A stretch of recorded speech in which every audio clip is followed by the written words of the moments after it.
Deep in the jungle, where rules are optional and mischief is a full-time job, lived a clever little bird and a very naughty monkey kid. One sunny morning, Mama Monkey told her son, "I'll be back soon. Don't cause any trouble."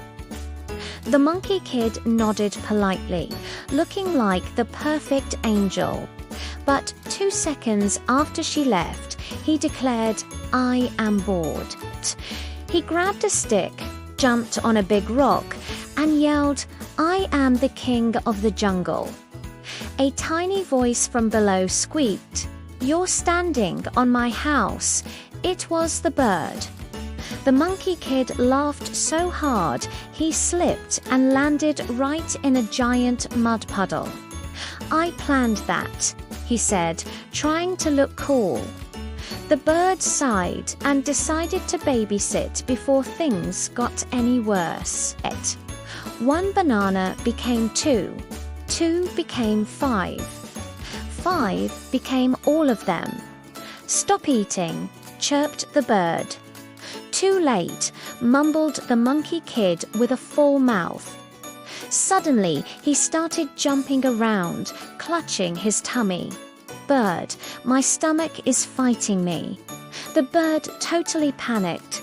It dropped cool leaves on the monkey's head. It splashed water on his face. It even flapped its wings like a tiny fan. "Stay calm. Do not explode." Just then, Mama Monkey returned. The poor bird was flying in exhausted circles above him. "What happened here?" she asked. The monkey kid groaned. "I ate the jungle." Mama Monkey laughed so hard she had to sit down. "Well, did you learn your lesson?" The monkey kid nodded. "Yes, bananas are dangerous." The bird crossed its little wings and muttered, "Next time, I'm charging bananas for babysitting." And that's how a bird became the jungle's most tired babysitter. Thanks for watching, and don't forget to subscribe for more fun stories.